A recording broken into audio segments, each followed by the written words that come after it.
పీఠికాపుర పుణ్యక్షేత్రానికి జై. భూమండలంలోనే అత్యంత శక్తివంతమైన క్షేత్రం పిఠాపురం. నిత్యం దత్తాత్రేయ స్వామివారు శ్రీపాద శ్రీవల్లభుడిగా భిక్షాటన చేసేటువంటి క్షేత్రం పిఠాపురం. ఈ పిఠాపురంలో గత 30 సంవత్సరాలుగా మృన్మయ గణపతి, మన భాషలో మృన్మయం అంటే సంస్కృతంలో మృన్మయం, మట్టి గణపతి అంటారు. ఈ మట్టి గణపతిని పూజించడం వల్ల అన్ని విధాలుగా కూడా శుభం జరుగుతుంది.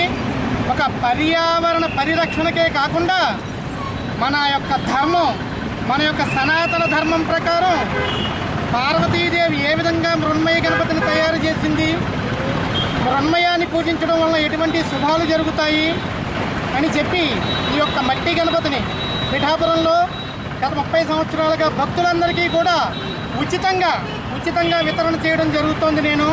అయితే ప్రతి సంవత్సరంలాగే ఈ సంవత్సరము కూడా పిఠాపురంలో ఈ పవిత్ర కార్యక్రమాన్ని ప్రారంభించడానికి మాకు అత్యంత ఆప్తులు,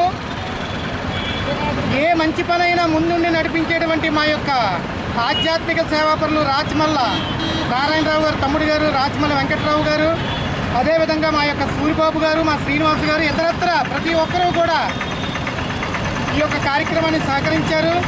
ఈరోజు ఈ కార్యక్రమాన్ని ప్రారంభించడానికి ఎంతో బిజీగా ఉండి ఏ కార్యక్రమానికి ఎన్ని పిలుపులు వచ్చినా వెళ్ళని మా రాచమల్ల వెంకటరావు గారు వచ్చి ఈ కార్యక్రమాన్ని ప్రారంభించడం ఆ గణపతి యొక్క ఆశీస్సులు వారికి ఉండాలని, వారి కుటుంబానికి ఉండాలని, అదేవిధంగా నవరాత్రులు 9 రోజులు కూడా దయచేసి శాస్త్రోక్తంగా పూజించండి స్వామివారిని. శాస్త్రోక్తంగా వింత వినాయకులను పెట్టకుండా, పిచ్చి పాటలు పెట్టకుండా మంత్రాన్ని, రుద్రం, నమ్మకం, చమకం, మహాన్యాసం, గణపతి సూక్తం, శ్రీ సూక్తం, పురుష సూక్తం అవి పెడుతూ మన ధర్మాన్ని ప్రచారం చేయండి. మట్టి గణపతిని పూజించండి, సంపూర్ణ ఆరోగ్యాన్ని పొందండి. జీవితంలో ఒక్కసారైనా పిఠాపురం రండి, దత్తాత్రేయుడి అనుగ్రహాన్ని పొందండి. శుభం భూయాత్, శుభం భూయాత్, శుభం భూయాత్.